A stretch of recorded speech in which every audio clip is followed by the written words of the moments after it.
Now serving your entree of sports and entertainment, the triple shot of Marcus returns. Ladies and gentlemen, this is Fish and Grits for the culture. March 21st, 2018. How's it going for you fellas? Man, it's a beautiful day. The Rock is on top, rolling through, boys, ending streaks, hard and cooking, boys. It's a beautiful day. And we also in the mix with my man BJ Nix. What's going down with you, player? Oh, not a whole lot, man. Just happy to be here. Ready to get in. And, yeah, Rockets. Got it. Hey, BJ came in there sound like Marco Spoon, man. Hey, it's the Marco Spoon. Hey, watch how you hold me, player. Hitting him with that doggy style. This is DJ Easy. DJ Easy. Hey, don't do me. Don't get my man's in trouble. He gonna be storming off like DJ Envy. Don't get my man. Oh, whoa. No. Ain't no beige rage. Hey, look, hold on. No beige rage. No beige rage. Easy. Hey, you know how them yellows act, and you know how them yellow ones be acting. We saw how Steph Curry was doing at his birthday party. What? He knows wings with E40 on stage? Come on now. Man, those weren't wings. Those was cow ribs that he was eating, man. No. So he got the beef ribs. No pork ribs. Dog, did you see him trying to twirl his head, man? I was like, man, Curry can't dance. Like, all these Golden State Warriors players look really, really lame trying to dance. Man. But they got that Ozarka Red Label jump shot, though, so it don't matter. That is true, man. I'll take away my dancing skills if I was raw at basketball. Man, in a heartbeat. Hey, real quick, just on the old East side, did y'all see how many points the Raptors put up on the Cavs in the first half? 79. Was it like 79? Oof. Hey, but here's it. But what you say, Cook? But hey, Cavs scored what? 64. Yeah, exactly. Only down 15. I had to talk to the Raptors in the first quarter and say, dog, what y'all doing on defense? Y'all can't be just giving 42 points in the first quarter like that, and then, after I got off the phone with DeRozan, he was like, okay, I got you. 22 points in the second quarter. Raptors East, huh? Yep. It's the Rockets East. Oh, boy. Oh, my God. The Raptors do not want that title. They do not want that title. Oh, they got it, man. They got the disappearing act already going with Kyle Lowry and DeRozan. Mr. Ox show up every now and then.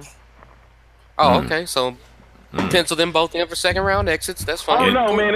What I tell you, dog? What did I tell you at the beginning of the season, man? It's a Raptors and Rockets type of finals this year. Yeah. I mean, okay. Yeah. Man, remember who won the Super Bowl? Let me have my juice, man. Remember who won the Super Bowl? Hey, man, remember who won the Super Bowl? Oh my God. Well, some of our other hosts would not like to remember who won the Super Bowl. I mean, just because Haley's Comet passed through. Oh no, that doesn't bother me at all. So Haley's Comet passed through in the football world, so it'll be another 324 years before we see that happen again. It's great. It's fine. Enjoy it. It's all good. Repeat. Ooh. Who? Repeat. Okay, well. Keep thinking all those overage defensive linemen y'all signing going to take y'all back to the promised land. And also, wait. Next thing about it is your starter ain't did nothing yet in the playoffs, so you have no clue how you're going to show up in the playoffs. But exactly. Hey, congratulations. Hey, I ain't mad at it. We're the only NFC East, only division to have Super Bowl winner all the way throughout, and the most Super Bowls to any division in the NFL. So there's that. I mean, this is true, and you do have a wonderful point with Carson Wentz. And then what's the name? Long talking about he gonna retire, so I was kind of stressed out on the car ride home. Well, you got. They were talking about restructuring him, and he was debating restructure, leave, whatever the case may be. I mean, hey, but you signed another old guy to replace him, and he's out here talking and telling everybody how and everything else, and exactly why Seattle's ready to get rid of Bennett. So when your mouth becomes bigger than your bite, a lot of teams have to get rid of you. Glad y'all picked him up, though. I really do need Bennett to shut up. I really do. He's been talking a little bit too much about Alex Smith and no, let him talk. He's like one step away from being Vince Young and talking about Dream Team. Just let him talk. Just let him talk. Let him talk. Let him talk that talk. Now, BJ, Oh man, because if we don't back it up, man, we gonna look really foolish. what's going on in Big D, man? Y'all boys ain't made no transactions. What's going on in Dallas? Whoa. Hold on. Let me stop you there. We've made some transactions, okay? Let me run that down for you because we tagged D-Law, DeMarcus Lawrence, and of course, if he was available, he would have been top 3 free agent, definitely the best defensive end in free agency. True. And then of course you have to look at we did make a trade for a fullback to supplement that side, and with Smith leaving out the door, we did give a second round tender to David Irving. That's up in the air because I've been on record before saying that I think Dallas is more than willing to let him walk out the door for a second round pick to get enough ammo to possibly pull off that trade for Earl Thomas, but it depends on the deal that they send that guy. And we got Herndon today, and we've had some third, fourth tier different guys that come in there. But if you follow the Cowboys, go back the lineage for the past 4 or 5 years, we're out on first tier, spend a whole bunch of money. Go back to Brandon Carr. That's the last guy that we paid money to was Brandon Carr. What was it, $50 million contract? And since then, we haven't paid a guy in free agency that was from another team that, tier 1 and everything, and that's just how we go about business now in Big D. If those that are upset, you haven't been paying attention is the best thing I can tell you. It's been like this. The spearhead of Stephen Jones, Jason Garrett, and Willie are the guys that really call the shots now. And they're the anti-Jerry Jones of, hey, we're going to go out here and make these splashes and take these chances. Big shout out to Willie McClay, like I just mentioned. Teams have been trying to get him. Texas tried to get him this year. Colts last year and tried to get him in there. We keep kind of he's a high commodity. We keep kind of giving him the bag and stuff. And I mean, he's really the central focus of what our drafts have turned into and how we keep getting these draft picks and what's going on with them. A name that a lot of people don't really look at, but Willie McClay. If you don't know his history, actually coached in the AFL whenever the NFL teams had their own team there with the Desperados and stuff, and just kind of stayed within the organization and worked his way up into scouting, into the head of scouting, and into VP personnel and stuff like that now. And like I said again, you got plenty of teams trying to come get him to be that GM. So one thing Mr. Jones does do, he'll secure you a bag. He will do that, and he's staying in-house, and a lot of noise was made because the Jones family was Barbados or whatever during free agency kicking off, but guess who was manning them phones? Mr. McClay. So again, do not be, oh my God, stuff's going to happen. I mean, there's plenty of Cowboy fans that are upset right now, and the reason being is, since Griffin brought it up, Eagles won. Eagles have made moves. The moves that they did last year were that mid-range. There was no top-tier guy they brought in. Hey, look, Jeffrey, we're going to give you a one-year prove-it deal, right? Chris Long, okay, you've been around the league a little bit. We're going to give you a deal, right? You get Torrey Smith in the building, which they just traded away. And they did a lot of those little things. And then they did the smart thing of, hey, halfway through the season, we can go get a Jay Ajayi for a 4th-round pick. Let's go do that. Highway robbery, and they've been working it on those ankles. And then, of course, the other thing that really sends other people into a tizzy as it pertains to Cowboys Nation, hey, look, trust me, there's plenty of Cowboys fans that I'm like, y'all need to sit down and hush. I'm not that guy. Don't worry.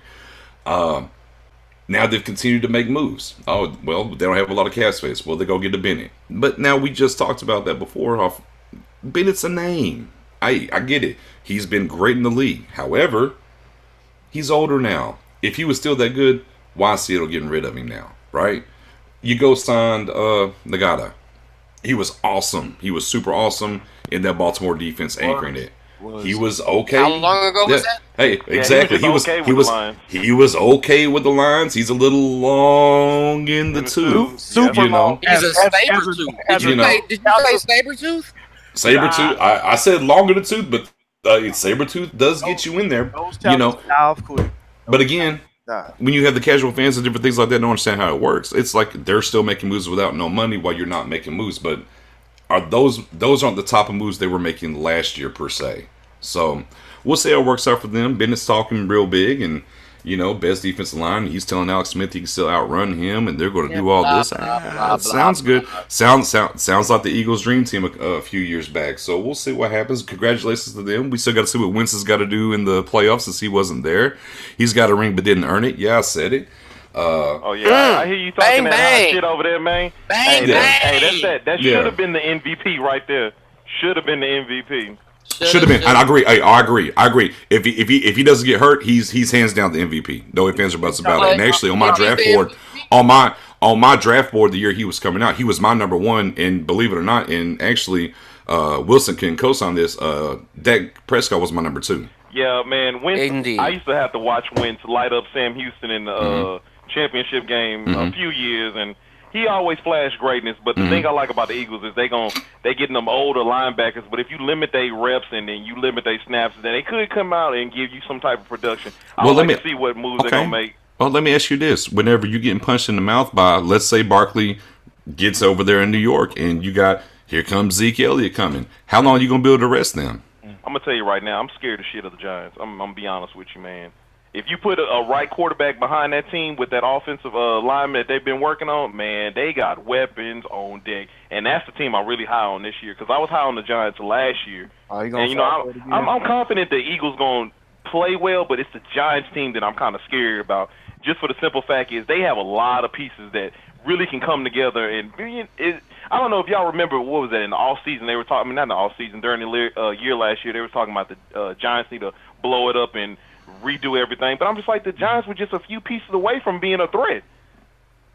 Well, what you have to look at when it comes to the Giants is, and we go back to 2 years ago when they did the $200 million splurge in free agency right on defense. Well, one of those guys hasn't really worked out, and this is what we were talking about a little while ago about, you know, this first tier of free agents, and you look at like Sammy Watkins, and you look at his production. I mean, Sammy Watkins, I don't think he had 600 yards receiving last year, and he just got 18 million. Okay, Olivier Vernon in the Dolphins with a Sue next to him and a Cameron Wake on the other side looked pretty good down there. Hey, let's go ahead and pay him some money. And now you're like, man, well, I wish we could have that deal back. Buyer's remorse. Buyer's remorse, you know. So you have to, you know, it's always buyer beware when you get into free agency and those first tier, those guys that are available for the particular reasons they're available for. Now, yes, they are. They still have a nice core there. And Eli can, look, say what you want about Eli. If he's protected, especially with the ODB out there, there's things that can be done, okay? All right. The line has gotten better. Has it made enough strides? We'll see, because you have to look at Eric Flowers and going to the right tackle. Is he going to be able to? We know he can't play left tackle. We know he can't play left tackle. We know that. So we'll see what happens with him at right tackle. You know, they missed out on the guard from Carolina that actually went down to Jacksonville. You know, that was a little L. You know, hey, and Justin Pugh's up out of there now. They ain't brought him back yet. So we got to see how that shapes up. But, you know, outside of 2 wide receivers with Beckham and Shepard, what else what are you gonna put on the other side of that though? You know, who's gonna tote that rock? You know, they just got rid of DRC. Jonathan Stewart. Yeah, you got. They got Jonathan Stewart, and I'm still questioning that one. I wish we would have got with Stewart is a good second back, because to me, when they made that signing, that made me think even more that they were going to go after Saquon. Now, if you add Saquon Barkley to the mix, that makes it a nice 1-2 punch. But Stewart by himself, that's not going to work. D'Angelo Williams and Jonathan Stewart is still one of the best combos all the time. Allegedly. They really fed off each other. Allegedly, he said. Look, they had some moments. They had flashes. They had some moments. They had no receivers. They had some moments, sir. I mean, that's were they better than the Wildcat combo in Miami? I'm not sure how much more you want to go there. They had some Ronnie Brown, Wicked Williams. Oh no, Ronnie Brown. Ingram and Kamara look like they about to be the new duo. I mean, NFL. Hey, I mean, NFL record for a backfield most total yards of each one. I mean, they are the duo. It's no cancel Christmas. Yeah. I mean, I don't know what else we can do there, and one's only a rookie, so you know, hey.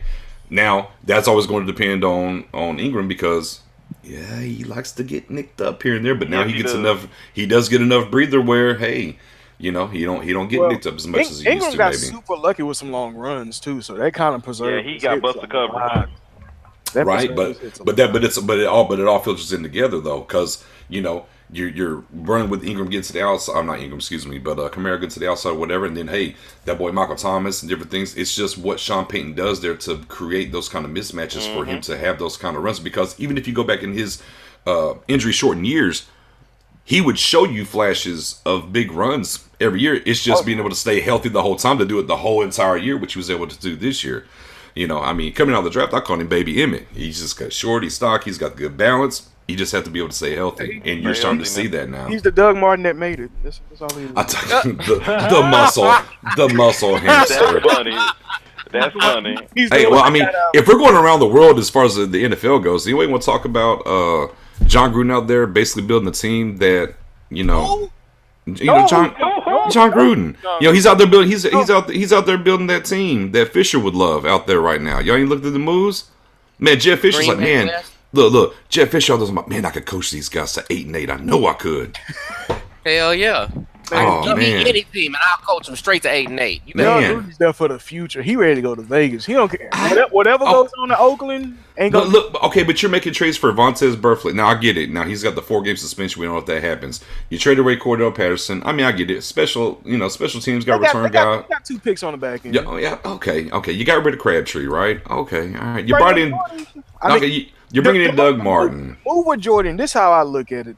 They giving Amari Cooper all the opportunities once again to be the #1 guy under a new coach. John Gruden has never had a elite, talented receiver like Amari Cooper that can run all the routes and do anything. I mean, he did have Tim Brown and Jerry Rice at one point, but I'm with you. On the tail end of their career, that was a dying Jerry. But they got to the Super Bowl. The receivers that he had on Tampa Bay's team when they won the Super Bowl were not 3rd and 4th tier receivers. He's worked with good receivers before. Gerald Vicious and Keyshawn Martin, they weren't explosive like Amari Cooper. What I'm saying is Keyshawn Johnson. Yeah, Keyshawn Johnson, Keenan McCardell. I mean, he's had talented receivers to work with.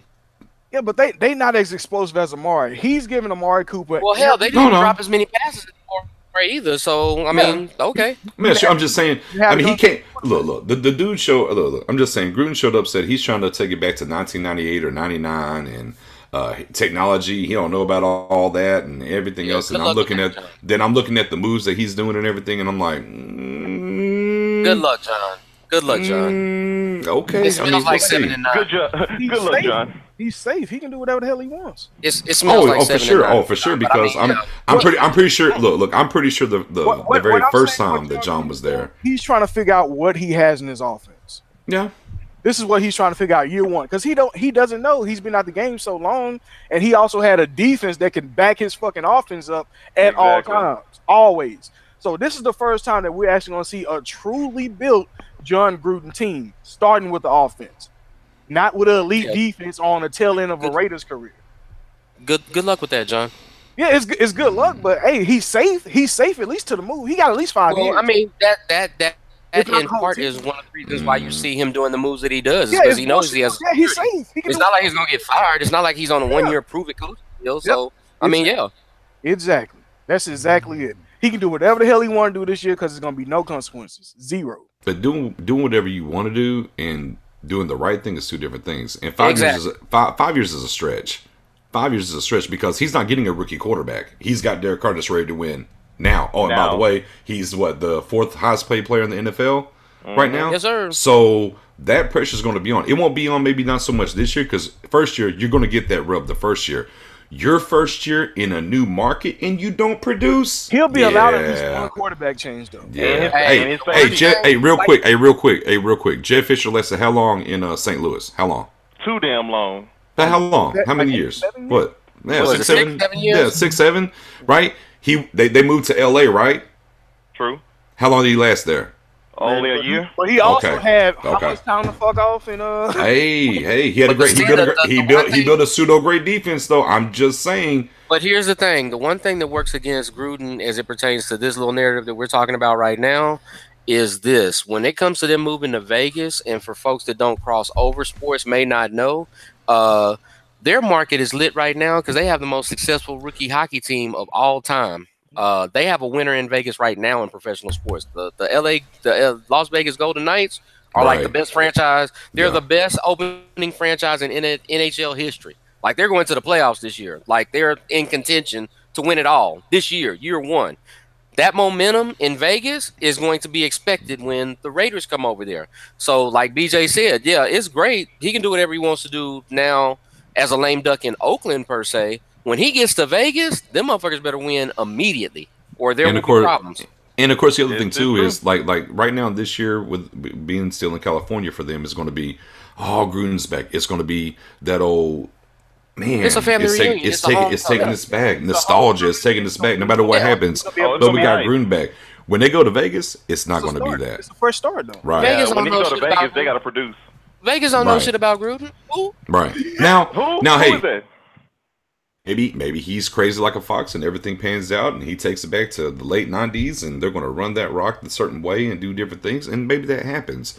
I'm just looking from the outside in. And it's early per se and everything that's going to happen because we just got the draft to come and different things like that. Yeah, but the NFL landscape from what I'm looking at and the players that they're trying to bring in and stuff, I'm just like, it's not that era anymore for him. And then, of course, if he doesn't win out the gate, we know how national media works. They're going to be like, well, maybe he doesn't have it anymore. Maybe he should have stuck with the QB camp. Maybe they're going to create that narrative. Right, of course, you already know. I mean, it's, hey, got to get them clicks, got to do it, and that's going to be one of the things for sure.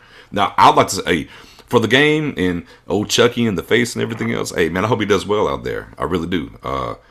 I think having one of those guys come back in is good for the game, and let's see what happens. And I'm intrigued to see if has the game passed him by, or can he still get the job done? Those things are going to be pretty driving forces, narratives that we look at going into next year and stuff. But please believe they get to Vegas, and he has a bad year this year, and that very first year in Vegas is not looking like any better. Yeah, he'll be up out of there. He's gonna be gone. I think he got too much invested. I think Gruden here will stay for a minute. Hey, look, as long as he will be. Well, they gave him guaranteed. Is the whole thing guaranteed? Yeah, but then they gave him some ownership, right? Yeah, that's what they're like. Hey, look, just go and transition up here, be VP, do this, whatever. Exactly. You got your piece of ownership, and we're going to let you slide somebody else in. Let's do it. Yeah, run it. You can be a special consultant. They're just we'll just run it. Yeah, yeah, just go play. Go transition it. It might not be the whole it won't be that whole 14 games into the season. You're terrible. Oh, you're fired. No. The off season will come. Hey, we're going to transition and go in a different direction, and all that good stuff. So, but either way, intriguing. It's like I said, the Gruden. A lot of people even, and I'm going to circle back around to Dallas. Is like, we should go get Gruden. I'm like, I was cool on that. I'm like, no. Like for me, who's going to move on from Jason Garrett? The name that got me and got my juices flowing. Why is he there, Jay? Why is he there? He should have been gone. Well, that's a different. That's a different discussion. Was Josh McDaniels? Because of the pieces that we kind of had, the pieces that we had on the offense with the slots and different things like that, that got me going. Outside of Josh McDaniels, I'm like, no. I'm like, keep Jason. Because there's really not that much out there to say, okay, well, let's go with this guy. I mean, does Pat Shurmur move you in New York? Not a damn way. Yeah, I mean, I still don't understand how long it took him. I'm intrigued with John Gruden in Oakland, but I'm like, it doesn't move me though either. I mean, you tell me a hiring that gets you excited this year. The defensive coordinator from New England, that gets you moving. That makes you feel. Yeah, I mean. For me, Mike Pettin actually has me pretty excited because I was so tired of Dom Capers at this point. That's just me. Right. But again, defensive coordinator. We're not. Now you're touching the angle that I'm talking about. Well, no, I was just talking because I hadn't said anything for a while. Oh, good. Talking. Okay. I just wanted to. Go. I got you. Hey, go Pat. We know. Go Pat. Go. I got you. Go Pat. Go. I got you. We do have. We validated now. I'm good now. But for me, the number one guy that had to get up out of there was the number one guy to get out of there was Scott Linehan. Mm-hmm. And I was okay with moving both the defensive coordinators. Here's the thing as it pertains to Jason Garrett. There's a lot of things to like about Jason Garrett. The thing about him is he's the type of head coach that has to have very strong coordinators. Okay, that's what he has to have to succeed because that's most head coaches though. That's the majority. Well, you can have guys that call plays offensively, defensively, different things like that can handle stuff. I mean, it's different, but as it pertains to what we're talking about in the encompassing of what the Cowboys are, you can look and see even whenever Romo was hurt, was that 2014? We couldn't win with Matt Castle, we couldn't win with Brandon Whedon. They never quit. We were literally, you can go back, we were in every game until maybe the fourth quarter. Or we get to overtime and lose. We never really quit. The guys buy in, different things like that. I mean, hey, how many... Earl Thomas ran into the huddle. Did he go see the Joneses? Did he go grab Dez Bryant? Did he go grab Dak Prescott? Zeke? No. He went and grabbed Jason Garrett. You take Earl Thomas, and the first person he looks and seeks out for the other team to go talk to is the head coach. That has to tell you a lot about what players think about him. I'm not saying he doesn't have his faults. I completely agree. But I'm not into the business of, let's just make a change for a change. Let's not do that. Sense.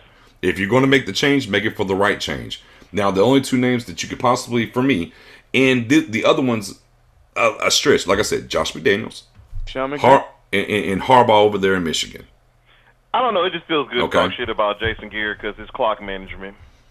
Yeah, but, I mean, sure, his first couple seasons coaching, clock management, whatever. But since then, but it's just one of those things like if you do it once, it just kind of carries on throughout no matter what, I mean, I think what's funny about the Eagles is they fired a guy and then went and hired his offensive coordinator to come back and coach him. Now, granted, hindsight, looks good for you on a Super Bowl.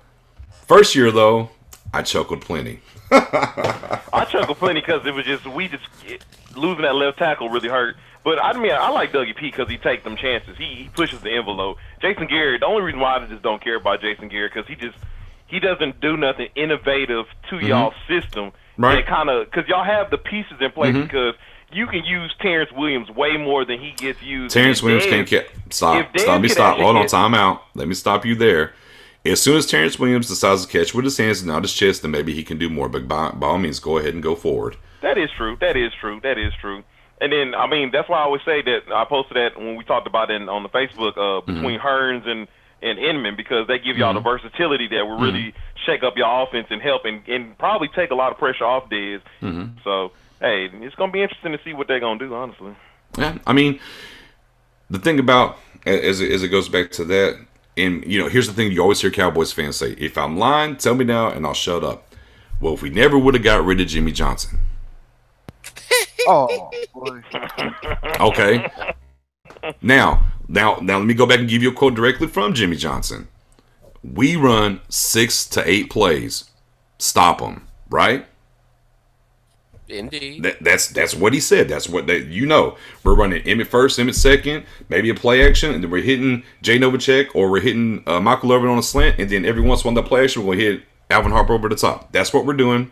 Stop it. And we won 3 out of 4. And if we didn't get rid of Jimmy, maybe we win 4 out of 4. Neither here nor there. Jason Garrett was on those teams. If you look, literally, what he's done over the past 4 years, that's exactly what we are. We drafted these offensive linemen. We're running the ball. We're telling you, here it comes. You stop it. That was great back in the early 90s. The NFL has evolved. You can't do those things anymore. And those are the things they have to change. And that's why I went back to we need strong coordinators around him. I was really okay with keeping Marinelli because they brought in Richard from Seattle. However, Linehan had to go. And at the end of the day, you talk about Hearns or whoever coming in, I'm going to tell you right now, Scott Linehan wants Dez Bryant out. I'm just letting you know. If we sign Hearns, I'll bet you a Milky Way. I think that's what you called it, Marcus. Although I'd rather have a Three Musketeers or a Butterfinger, but that's okay. We'll go with the Milky Way. They still make those? Oh, stop it! Stop it! Stop it! Stop that blasphemy! But I'm telling you now, take 5 or something. Jesus. Oh, you're right. But if they sign Hearns, you can bet money that Dez Bryant's out that door because Linehan wants him gone. I like Hearns. Come to Green Bay. I'm giving you. I like Dez, but the only reason. Wait. Look, hold on. You like Hearns? Hey, look, I like Hearns too. I like Hearns as the number 2. You tell me what to. But Hearns is number 1. I mean, 6'3", not as big. Think that's crazy that they think him gonna be another one. That's well, here's what'll happen. In the case of us signing Hearns, what it tells me is this: come at 19, or if we trade up, that means we're either going to go get Calvin Ridley or DJ Moore in the first round. By the way, DJ Moore's better than Ridley. Said it, meant it. Mark it down, and y'all can come back and talk to me later about it. Look, DJ Moore is a 6 foot Steve Smith Jr. or Steve Smith Senior. Excuse me. Okay. Oh, hey, go look at the. Go look at the tape. Go look at the 5 different quarterbacks he played with in Maryland and the numbers he put up. Hey, a lot of y'all around here probably like UT that listen to this podcast. Go see what he did to him real quick. DJ Moore is that guy. Anyways, real spit. That's almost the same kind of way that I felt because to me, Maryland receivers get a raw deal because I remember when Stephon Diggs was there and everybody routinely ignored him. And you see what he did once he got into the league. Well, you know what? But here's the thing. Here's the thing about that. I call it the Kenny Britt effect. Okay, because Kenny came in highly touted, stuff like that, and then there was just a lot of issues, and he didn't really quite come around. Yeah, say it again. However, though, he is up in New England. They did pick up the option on him. Yes, they did. Yes, they did. I mean, there is that for the underlying effect to let y'all know. But again, like I said, just if you don't take Nick's word for it, go come on the table with DJ Moore and come back to me. But like I said, if we sign Hearns, it might not be an immediate move on Dez. Come the draft, they're going to take a quarterback in their first round, and shortly after that, Dez will be up out the door. And that's going to be Scott Linehan. Also, as far as that timeline goes, if you don't believe me, go back and look. It's already out there. Anywhere from $11 million upwards to $15 million, we were willing to pay Sammy Watkins. If we paid Sammy Watkins $15 million, Dez Bryant's gone. Okay? That's just how that works. You're not going to do both. So if they're actively doing these things now, it just lets me know. And I can even talk about Dez Bryant talking about the offense and how stale it was and different things like that. I can tell you today, if you caught Cole Beasley's interview on SiriusXM, excuse me, and he iterated the same things. Frustrated, teams just took away what they like to do at certain points because they knew it was coming. You have, just there's a myriad of things there. Like, there's things that are happening. Scott Linehan is the spearhead from the people I've talked to and certain insiders in the Dallas area that are looking to move. He's looking to get on from Dez. So I don't agree with it personally. I mean, we talked about it earlier about the contract. It's a deal as compared to some of the money these guys are getting. But here we are. That is true. But my problem with Dez is, because he ain't getting paid like the what is it? Landry is commanding 16 on that franchise tag. 16 million on the franchise. Yeah, 12.5. 12.5. Now his cap number is 16.5, but Dez is only going to make 12.5 this year. My problem with Dez is he has the talent. We know Dez has the talent, but it's like because me and Marcus talked about that when he had that injury. It kind of threw him off, and he didn't have that chemistry with Dak. But last year, he could catch nothing. I'm talking about nothing. I'm talking about straight through his hands. I mean, he couldn't grab anything. And that was my problem. If Dez caught like at least 50% of those balls, we wouldn't have these problems with it. And that's the whole thing is I know you have to work on your chemistry and your timing. So that's why I kind of I want to see what Dak and Dez can do in the offseason now that he's healthy and he doesn't have the issues that he was dealing with in the offseason. So, I mean, I personally wouldn't get rid of him. Just give him, just let it ride. And well, I mean, here's the thing. Here's the easy fix. Okay, the easy fix is extending 2 years, right? Extending 2 years, get his cap number down, go from there. Or extending 1 year at the same money, it still gets his cap number down. He gets a little bit of payday on the front side, and you can still kind of move along and go from there. But I mean, the funny thing is about it is talking about going into what Dez's numbers were. From last year. I mean, again, 65 catches, over 800 yards, 6 touchdowns. We say a whole bunch of drops, but if you go back and turn on the tape, because everyone says targets, they love the targets aspect. Go look at all them targets and tell me how many of those passes were 10 feet. Over his head or way over or outside, because now some of that we can say was on him because he was covered, so he just had to put it away and keep the ball safe and stuff. But I mean, he still led the team with 65 catches, in a down year. And look, here's the thing about it: who didn't have a down year in the offense? Cole Beasley. Cole Beasley. Hey, how many? You tell me what? Real quick, go around the league. Tell me real quick, how many number 2 wide receivers in the league had 0 touchdown catches? Not too many. Allen Hurns had to be one of them because he went ghost. Last year overall, it was just a down year for passing. You had a lot of the big guns. Well, last year was a down year for blocking too. If you went around the league, yeah. But it was piss poor offensive line. Terrence Williams had 0 touchdown catches. He went for $141 against Kansas City, but no touchdown. It had 0 touchdown catches. And if you take the $141 away from him, the other 15 games he barely had over 400 yards receiving. That's your number 2. Dak just looked bad, honestly. Dak was overthrowing boys. He didn't look like how he looked the year before. Again, now watch. Now, what you say? What'd you say, Marcus? Hold on. What'd you say, DeMarcus? I said he didn't have his bell cow for a majority of the season. But you say that. I guess it takes away the pressure because it makes of course it does. Line. Yeah. It takes away the threat. But then Alfred Morrison. No. Hold on. It's not the same. It's not the same. It's not the same. You just literally try to say Alfred Morris.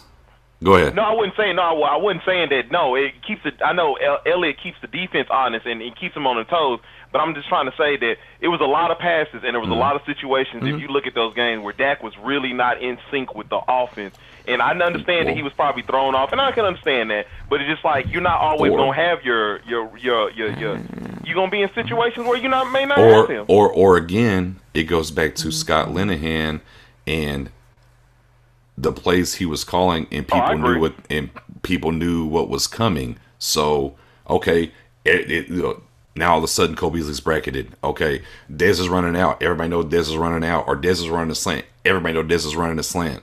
And okay, boom, boom, boom. Oh, by the way, Tyron Smith all of a sudden is hurt, and I got Adrian Claiborne sacking me 7 times in a game.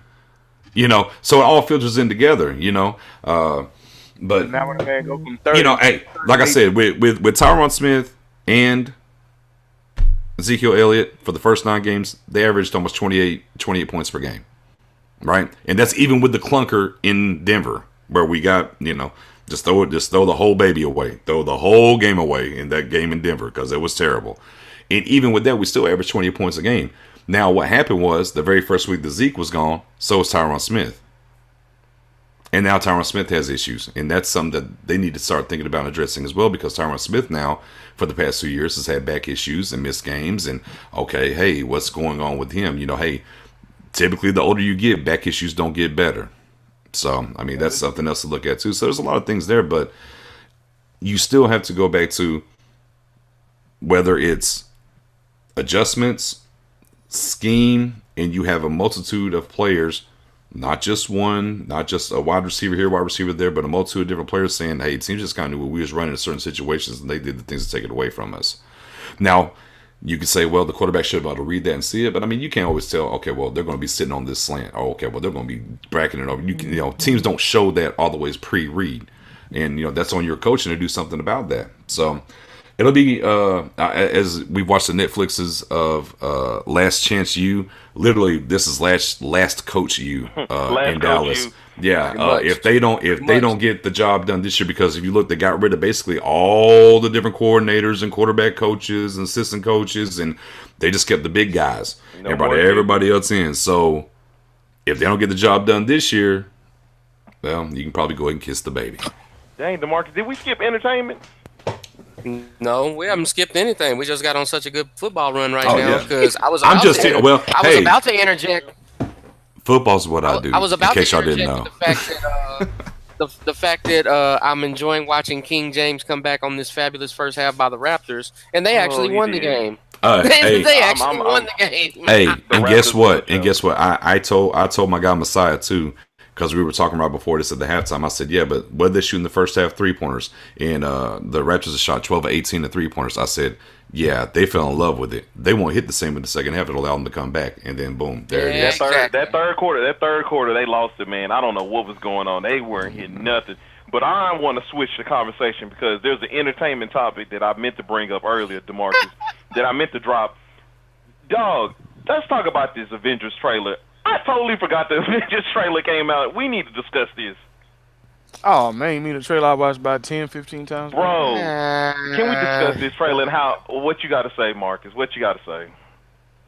Nothing. I mean, it was a good trailer, but it was nothing that was, like, really unexpected from it for me. I was looking for something, There's nothing unexpected, but I'm just a sure amazement that it's about to be, what is it, 23 days? No, how many days was it? Like 30-some days away from it, and it just looks epic, and it just looks like a hell of a ride, and I just cannot wait that 10 years of. Whew, I mean, it has to be. It has to be the be all to end all because this is the movie that it took 10 years to build up to. It has to be. It has to be the greatest Marvel movie of all time. Shout out to Josh Brolin for holding it down, man. That dude is killing it right now. What are you playing? Cable, Thanos, and he gonna be on Sicario? He's always been a good actor to me. I don't think he gets enough love. Yeah, I just know people are about to die. I hope folks are ready. Oh man, I'm here. I'm here for all of it. That's the only thing That's the only thing I'm looking forward to. I'm trying to see who gets off in the first part. Yeah. See, I want to see all the. Somebody was talking about this the other day, and I don't think that Marvel's probably going to do this, but what if they start killing off some of the, I'm not going to say killing off some, but killing off the majority. And this is how Marvel does, and I feel like they could do this bullshit, but I hope they don't. They would kill off some of the majority of the main players, like you kill off the Cap, or you kill off a Thor, that's going to happen. But then you fuck around and you have Doctor Strange and the Time Stone, and he fucking resets this shit, and they all come back alive. I'm going to be livid if that shit happens. I need people to die and stay. Why? They did it with X-Men. Why? They did it with X-Men. I don't need that. I need people to die. Because it's just like, I want these people to die because I need, the thing that these Marvel movies are lacking in is I don't feel no sense of danger in a lot of these movies. When you watch Guardians of the Galaxy, it's just like you start breakdancing to one of the five powerful beings in the universe, and it's just like, what's going on here? And it's just like they treat, I guess, But it's Guardians of the Galaxy. Guardians of the Galaxy is a fucking joke, which is going to make it even worse when you get to Infinity War, and they're going to try to make them major key players, and you want to take them seriously. But it's like, where's the fucking punchline at? Because that's what you're used to with Guardians of the Galaxy. That's one of the reasons why I hate those movies. It's like I need a little bit more serious. But this movie looks like it's gonna give it to me, and then it's always what you say. I was gonna say, well, if it makes you feel better, you can go and kiss the baby on Iron Man because that contract's up. Oh, out of there! Oh yeah, I'm ready. Oh yeah, I've been ready. No time stones bringing Downey back. That's over. Yeah, because I ain't got no money. That's over. Man, he said you got to bring the bank to me if I'm coming back. Yeah, to these that's movies. over. And he already got the bag. He don't care. I mean, for my money, in part one, Chris Evans is out of that too. I expect Iron Man, Thor, and Black Widow to bite the bullet in part one. I expect Captain America to bite the bullet in part two. Of course, Cap. But Black Widow can't die because remember, there's a Black Widow solo movie that's coming out. You just mentioned the Time Stone, right? Mm. Oh yeah, and then bring her back. He can bring her back. He can bring her back. Somebody, I personally wanted to be like in the comic books. If y'all remember when people really didn't treat Hawkeye right, and they kind of, a lot of villains didn't give him enough love, and in the comics, I think he ended up becoming older. Like, I think he fought with Old Man Logan, and he ended up being like one of the deadliest Avengers. Like, he was really holding down when he went on his Ronin. Didn't he become like Ronin or something like that? I need that to happen. If you're gonna start killing stuff like that, but you crisscross timelines with that because Old Man Logan is an alternate timeline. Because in reality, when they did the Avengers Disassembled storyline, which is kind of loosely what they're gonna touch on in Infinity War for the most part, Hawkeye was one of the first people to die in that series. I mean, because it's all things Marvel and stuff like that, you can always bring folks back or magically justify it, this, that, whatever. To me, I think that the Infinity War thing, like with part one and part two, is going to reset them both in real life and in the comic book universe because, as BJ said, it's folks that ain't going to come back on contract no more. So what better way to send them off than to kill them off in your Infinity War series? You can go back and reboot and come back strong with anybody that you want to and stuff like that. And then you have to go through and you have to ride the wave of all of the new heroes that people are starting to become fans of. Iron Man and Captain America did their thing. Thor did their thing to help get you revitalized in the MCU and buy into all these comic book movies and stuff like that. But with the new heroes that are coming out and coming to the forefront, they've kind of outlived their usefulness. So why not make the most of that, get the most bang for your buck, and have them be a part of a great tragedy that motivates the Earth's mightiest heroes to come back and save the universe. And then you go back and reboot in 2019, get your Fox properties together and stuff like that. Marcus, we already talked about this. Oh, I'm looking for that X-Men versus 19. I'm booking it. So I watched this trailer, and there's two parts of the trailer because we've been writing Marvel, and they need to go ahead and give us a contract so we can got go the next ahead and 5 get years. these movies. We got the next 5 years. Marvel needs to holler at us. We got the next 5 years already laid out. I told somebody, I said, man, so there was a part of the trailer where Spider-Man was on the little circular thing that was, I guess, I believe it's going to connect the dimensions of where Iron Man, I think it's Iron Man, Doctor Strange, what's his name, Drax and Spider-Man, where they're all there at. But I told somebody, wouldn't that be awesome way to introduce the symbiote, since everything is a connected universe, that the symbiote gets on Spider-Man and it's transformed. I mean, it's like he brings it into, like, I guess, into the I want to say back to Earth or whatnot, and it kind of takes over him, and he becomes a good way to introduce Venom, because now the reports are out that the new Venom movie, that Venom really will not be a presence in that movie any. So it's still free. Free game for that, to be introduced into the Marvel Cinematic Universe. But I also heard that Thanos is going to try to terraform the Earth. And if that does happen, if he does do that, I wish that because of the repercussions of him doing that, it creates mutants, and then that's a subtle way of how we can introduce X-Men into the universe and kind of kill off all these other people, and then Phase 4 can be like the Age of Mutants or some shit like that. I personally would write that storyline for them, and I say we can take it to the bank. My man Griff got it laid out. Man, I'm trying to tell you, man. I'm not mad at it. The only thing that I would say, the only thing that I would say though, to kind of counter that, just playing devil's advocate, if they're gonna go through and they're going to give you a I guess, cameo version of a Venom as far as the movie pertains, because they said that the symbiote isn't actually going to be the main presence in the movie. It's going to be kind of a build up to you seeing how Venom actually becomes Venom, yada yada yada. Unless you plan on connecting it, and by them starting it off in California and not New York, it leads me to believe that they won't. Unless you're not directly connecting it to Spider-Man, there's no reason to actually reference it to Spider-Man. I always remember that the MCU is different from the comic book, so they really don't have to correlate them together. Mm-hmm. They don't have to associate them together. And if you're trying to build up new fan base, get folks latched in, and especially if you want them to be on that anti-hero type thing, if you associate with him with Spider-Man, you're automatically going to think about him as a villain. And that'll take away from the premise that they want to try to accomplish with Venom, the anti-hero, quote unquote. That's true. The selfish side of me though, if you're gonna go through and introduce him and you're gonna relate him to Spider-Man, you better give me Carnage too. Yeah, if not, throw the whole movie away. Away. That's too much to do. Go for it. I was gonna say it's just too much to do right now. What they built up and where they're at right now. Exactly. To do all that. That's true. I just want them to really just get rid of some of these bum B-list comic book characters. Get rid of the cast. And you gotta, get rid of Thor. You gotta remember as well. You gotta remember as well, as far as it pertains to your other point about the X-Men thing and stuff like that. Well, not yeah. well. In the Marvel Cinematic Universe, in the Marvel Cinematic Universe, they are B-list. When on comic book, because your A-list is like your Spider-Man, your X-Men, the Fantastic Four. I want those major players back in the Marvel and be a centerfold of the universe, because Cap had some a good run, but his villains weren't strong. That's my problem with a lot of the villains weren't strong. But when your X-Men, Fantastic Four, and you want to keep going with Black Panther, you want to do it with you bring in pretty much Doctor Strange and all that. You have villains that really can change the narrative of what Marvel's been doing. You can because you don't really have to paint a narrative, a backstory of X-Men or a backstory of Spider-Man or a backstory of these other heroes. You can really start focusing on your villains, and you can really make them.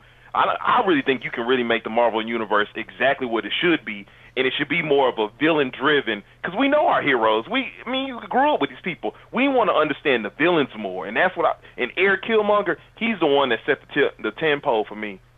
Well, I want to connect with the villains. It looked like that's the direction they're heading in, man. I hope so, man. They had to have those cookie cutter villains, like, to build up these characters to who they are now. Like, you had to make Thor look unstoppable, Captain America look unstoppable. Tony looked like a fucking beast for 3 movies and didn't do shit for the last 2. And now the funny thing about them, though, is the fact that they've been hamstrung because a lot of their major players, a lot of their major villains weren't owned by them, so they couldn't use them. That is true. If they had Dr. Doom at their disposal, they'd use them a long time ago. If they had a Galactus, they'd use them a long time ago. If they had a Magneto, they would have used them a long time ago. But they weren't able to use those, so they had to substitute. They had to find people to build up and stuff like that.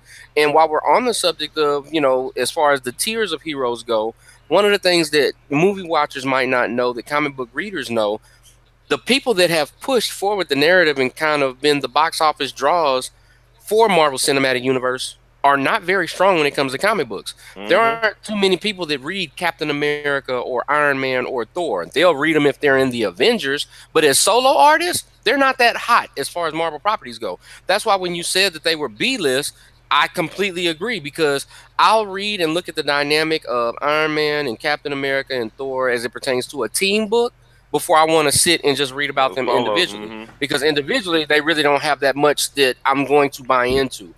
Good solo comic book artists are like a Spider-Man. I can get into that. A Wolverine. I can get into that.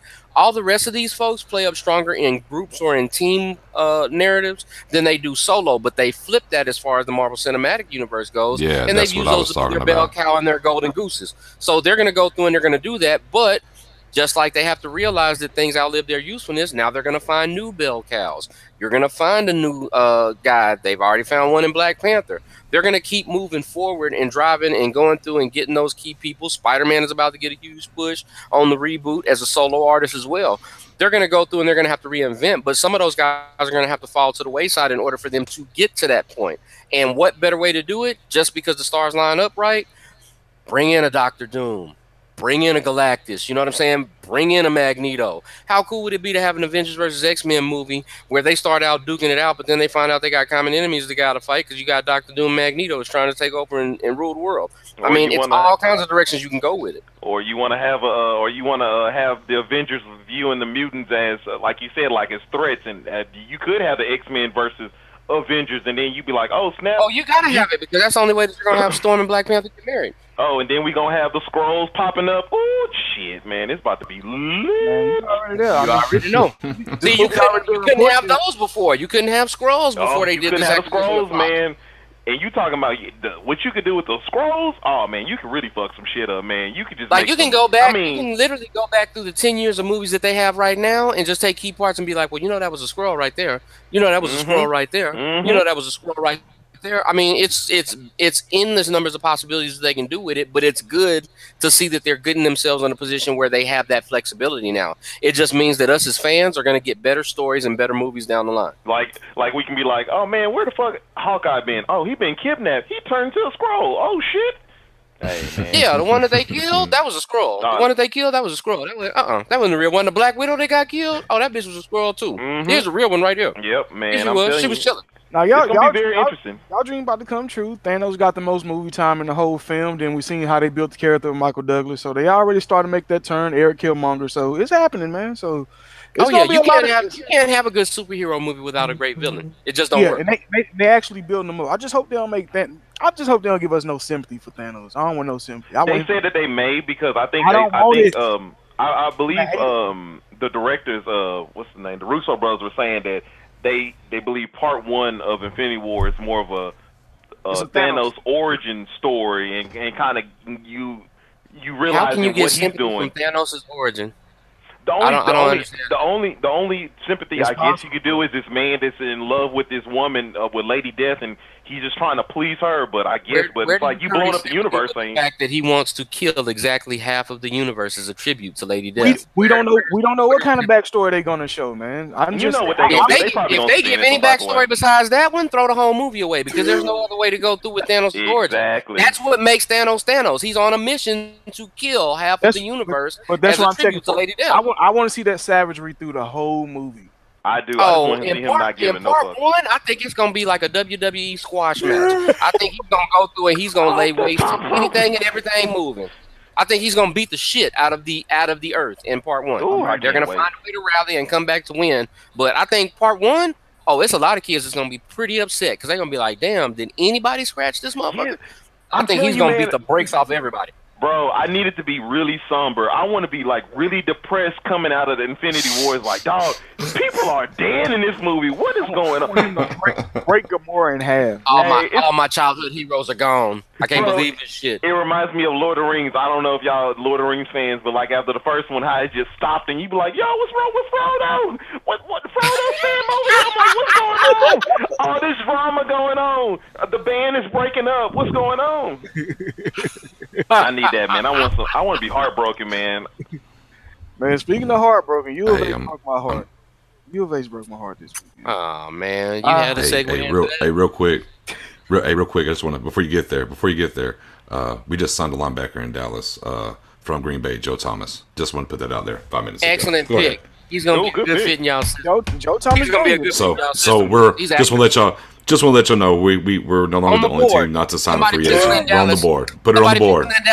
So now everybody that's upset that Dallas hasn't signed a free agent, we've done it. But now go ahead. Let's talk about that bracket because nobody's safe.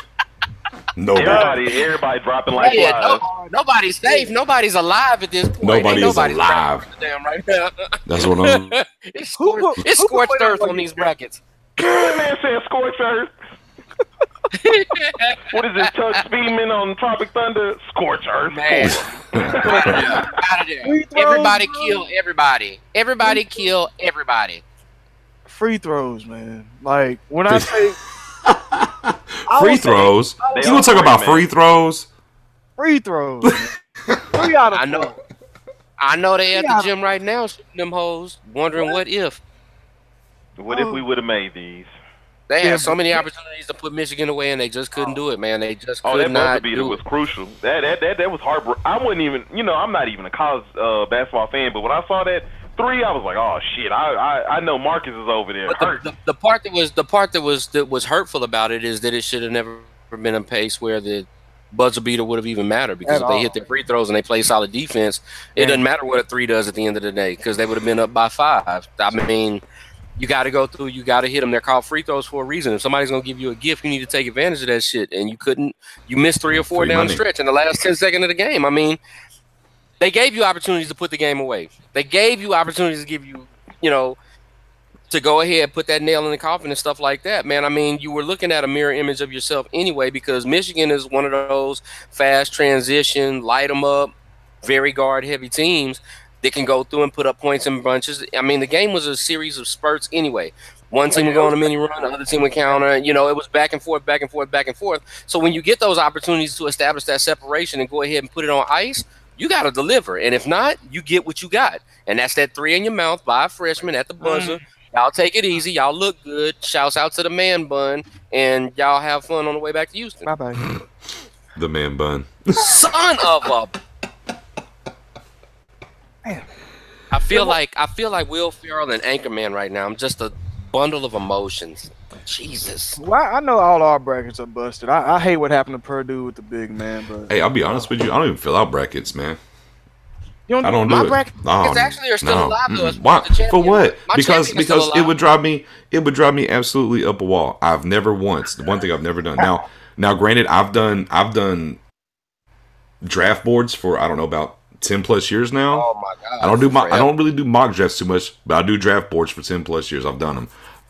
But yeah, brackets. I don't want that pressure. Yeah, I don't want the pressure. I used to wear dreadlocks before I started doing brackets. Yeah, you know what I'm saying. I mean, as soon as my first team leaves, I might break something. I don't want to break nothing. Yeah, I'm good. I used to have dreadlocks back in the day. Then I started doing brackets, and now I ain't got no hair no more. I mean, I'm just saying. And then the thing about it is, you start doing one, right? You start doing one, and then next thing you know, every year you're doing like 25. Yeah, you start doing 25 per year. Well, one of these are going to be right. Yeah, it's like playing the lottery, right? Well, I got these numbers, but then I got my backup numbers and my backup numbers. Oh man, I'm good. I'm gonna tap. I got a full head because I ain't never did no bracket. Oh, you ain't did a bracket either? I never done a bracket. Oh, me either. Not ever. It's too much pressure. I'm good. I don't watch enough. I don't watch enough college basketball. Yeah, I feel that. I feel you. But with all the upsets over the weekend, it just made me think, like, what are some of the biggest sports upsets that y'all ever seen all the time? Ooh, when the Spurs lost to the Heat. Oh, wow. I cried. That wasn't an upset. That's not even a big... that wasn't an upset. The Spurs That was a slug. No, sir, that was a slug. That's what that was. Don't let him skate with that, Wilson. Don't. No. That was a slug at you because you're a Spurs fan. No. Exactly what that was. It wasn't a slug. No, I'm talking about upset because it was just like they had the trophy in the bag, and I hurt for the Spurs because I hate LeBron more than I dislike the Spurs.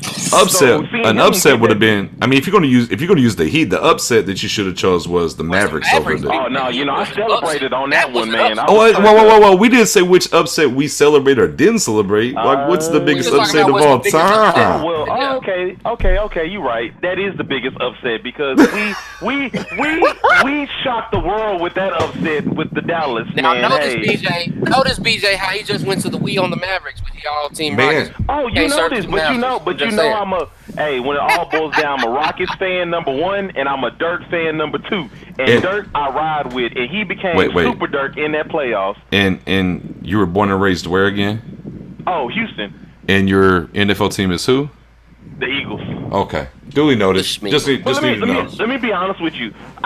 So with my parents, I never was raised off of sports, so I was never raised on that, and my dad never watched sports, so I kind of had to get in where I fit in.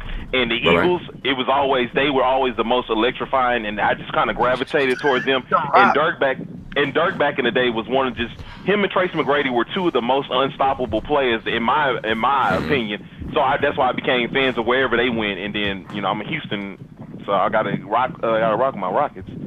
So that's the only reason why it's all over the place, man. Hey, it's all over. Fair enough. Just wanted some clarification. All good. I don't want no problems. Oh no. Ain't no problems.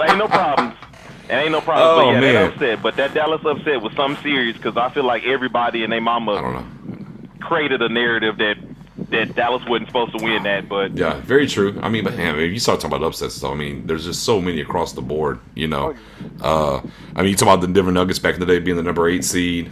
Man, the King Bay on the ground holding the ball, about to cry and yell at the same time. We didn't know what he was going to do with his face. Is he laughing? Is he crying? I don't know, but he's excited.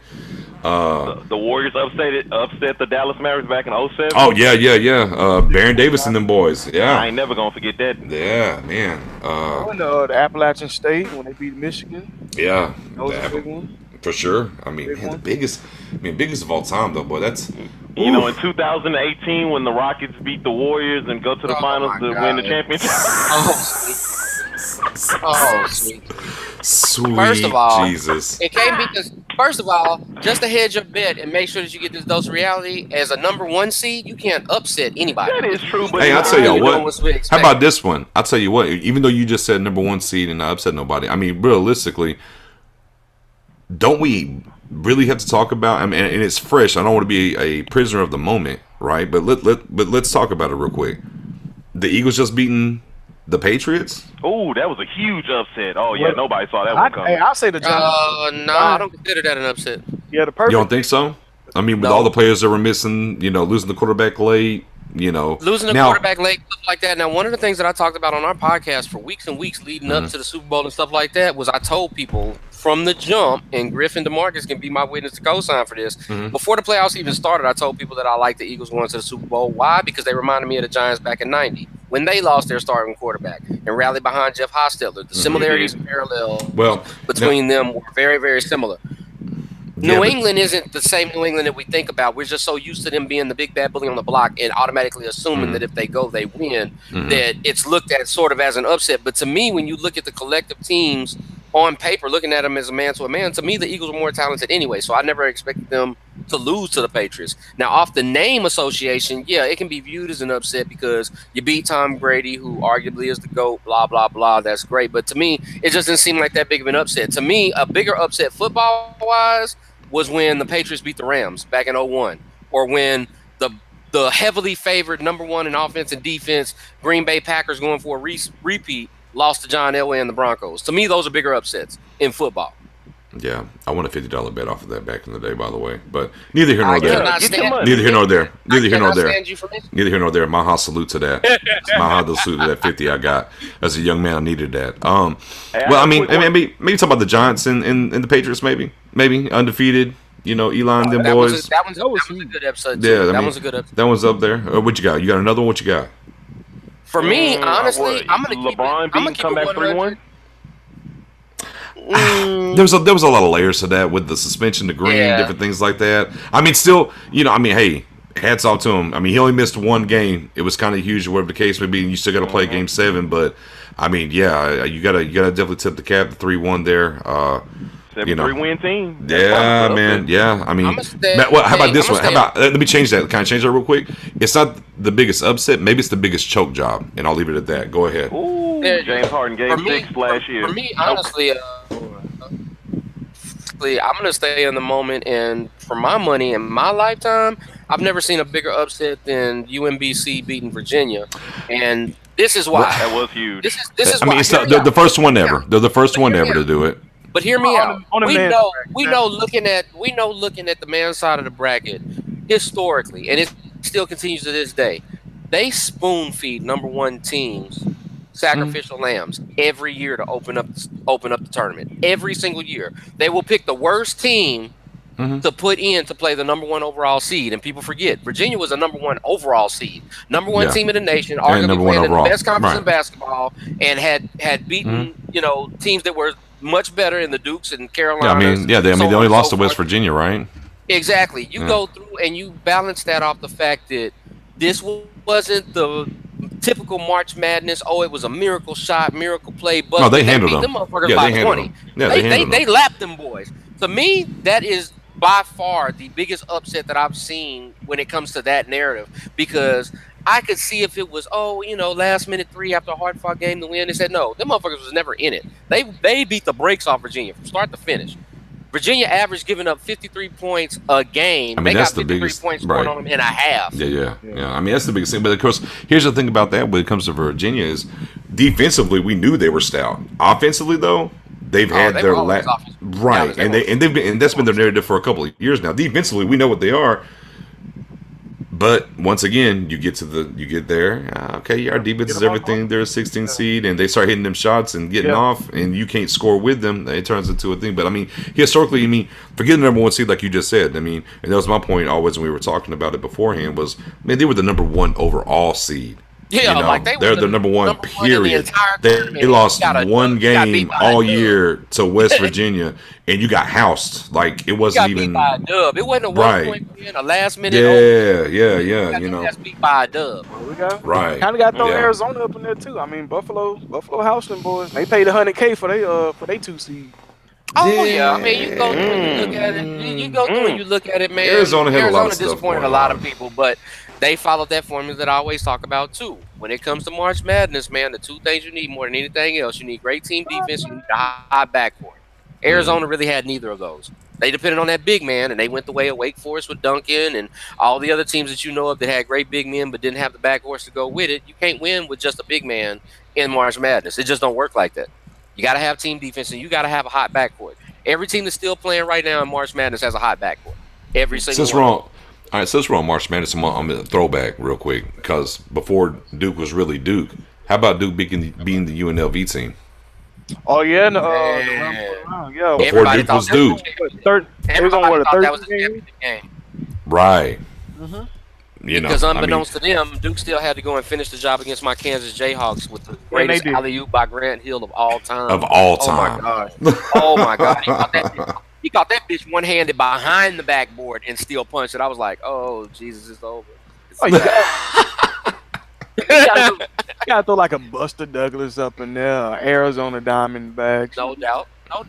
Arizona over the Yankees, to me, was a huge upset, too. That was huge. You can throw the old George Foreman, 100 million years old. Yeah. Yeah. I'm about to punch this young boy's face off, though, and then I'm going to go grill me up a steak on my grill. Man, give it to me. Ringside. Man. You're doing it all. But, yeah, man, as far as the NBA is concerned, I know we got, like, the top 6 teams that everybody think can possibly win a championship. Toronto, Celtics, Cavs, Rockets, Warriors, and I'll throw the Spurs up in there, just out of respect for Wilson. Don't do that. It's out of respect because it's Pop. But out of all the other teams, what team do y'all feel really got a consideration to make a run? Like I know it's unrealistic. Utah for sure. Man, I'll say it in my Wild Wild West voice. Utah. Man, when Utah lost that loss they had last night was kind of wee. Hey man, it's in the thick of things, man. You coming down the stretch, people battling for playoff spots. It happens, man. You just got to go through, survive and advance. That's the name of the game. But Utah, we talked about them all season. Utah is one of those teams like that. Denver is one of those teams that's like that. I don't fully believe in Portland, and after last night's performance, they've given me no reason to. So I won't include them on that list. But for me, the two biggest in the West that I look that can make a run is Utah and Denver. On the East side, hell, anybody outside of Boston. I said Minnesota if they did get Jimmy Butler back, man. But you know what? I really don't look at Minnesota as a bottom 5 though. I guess that's the only reason why I don't look at them as a bottom 5. I mean, technically, the Sixers. I get it. Hey. That's my team. Man, the Sixers can get hot. Man, they are hot right now, man. The way Ben Simmons is playing, they are playing in sync. I mean, they still got some learning curves, and we're not saying that they are somebody is going to roll an ankle. That team cannot stay healthy. Somebody is going to roll an ankle, and it's going to all fall. Yeah, I'm gonna be that guy. None of them, and I'm done here. Hey, at the end of the day, we know they don't have a chance. But it's some talented teams out there. Utah. I mean, for me, Utah for sure. Utah. I mean, you would like to buy into Milwaukee. Yeah, I can't buy into them. You would like to, there's things there that say, hey, maybe they can, but no. Yeah, I mean, if you're talking about the East, I'm with y'all. I mean, Sixers, and then if we're over on the West, Utah. But the real answer is nobody. Nobody. Jabari Parker need to go ahead and sign with Utah or sign with the Clippers. Oh Lord. Oh Lord.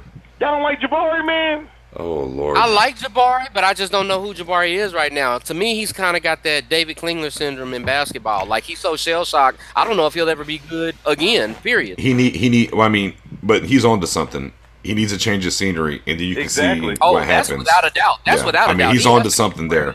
I don't know about You said the Clippers. I said Utah. The only reason I like Utah. I say Utah or I like say the Utah. Clippers. And the only reason why I say the Clippers is I like if they were just to get rid of Gallinari or something like that, and him with bum J. Cole. Oh yeah, they would be a nice little.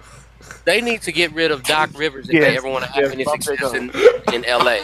The Clippers are horrible, and it starts with their coach. Man, I wouldn't send any young player to develop under Doc Rivers. When Doc Rivers had to deal with, might not. The same coach that screwed Orlando out of getting Tim Duncan because he wouldn't let Hey, whoa. I said it and meant it. It's absolute fact. We talking about bottom 5s and different things like that. My Magic are leave my Magic out of this. I know. It was a Magic reference. Did you say Magic? Did you say Magic? You said Magic. Did you say you included my team in that? We got caught in the drive-out. You was shooting at somebody, but we was over there on the playground and you shot us. I would never shoot to my number 2 though, so you know it wasn't a reference to shooting a slug to the Magic. Leave us alone. Shooting a slug at Doc Rivers because I can't stand his ass. You know what we're celebrating? You know what we're celebrating in Magic Land? Hey, Penny Hardaway's coaching Memphis. That's what we're celebrating. Hey, there you go, Penny. Hey, after winning the state, so you a Orlando Magic fan?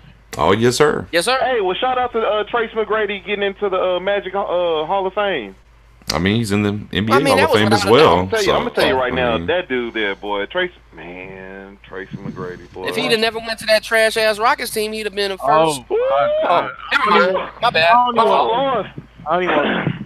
Oh my God, I can't believe you just hit the Rockets. If he didn't ever get subjected to that losing culture they had in Rockets land, I mean, hey, he just could never stay healthy, dog. That dude. He could have had a couple of rings. Hey, look, quick story. Story time with Knicks, real quick. Actually, I grew up in the same area, so I played against him in high school and on the city courts and stuff like that.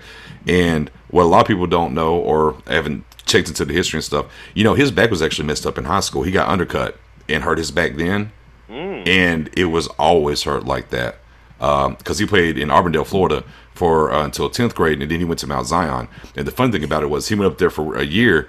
He came back, summertime. He came back home between 11th and 12th grade year. He was at the city courts. He was tall, lanky, could dunk, but he was uncoordinated. He came back, crossing folks up, and he was like, yeah, man, I'm going to go to, literally, words out of his mouth, man, I'm going to go to the league. I'm going to go to college. Man, it was like, man, shut up. Man, I ain't trying to hear that, so on and so forth. Went back up there, played another year, went straight to the league. But his back issue and stuff like that came from an injury whenever he was a young kid in high school, late middle school, early high school. If Trace McGrady would never got hurt, that dude would have won the history of one of the greatest players. Time out. Since we're on Magic references right now, who the hell told Dwight Howard to show up tonight? Who? He showed up to where? This boy had a 30-30 game. He got 32 points and 30 rebounds. Hey, if you his name is Dwight Coward, and leave it at that, please. I'm so sorry, sir. I'm so sorry. If you low key been watching the Hornets, Dwight really been having a decent season this year. I've been really surprised. He has. I mean, he has. But you know why? Watch this. Watch this. Yeah, but you know why? He's in a small market, just like he was in Orlando. Yeah, ain't nobody paying attention to that. And as soon as he left the small market, he shrunk in the lights. But as soon as he's in another small market again, he's just fine. The biggest disappointment about Dwight Howard at the end of the day is this.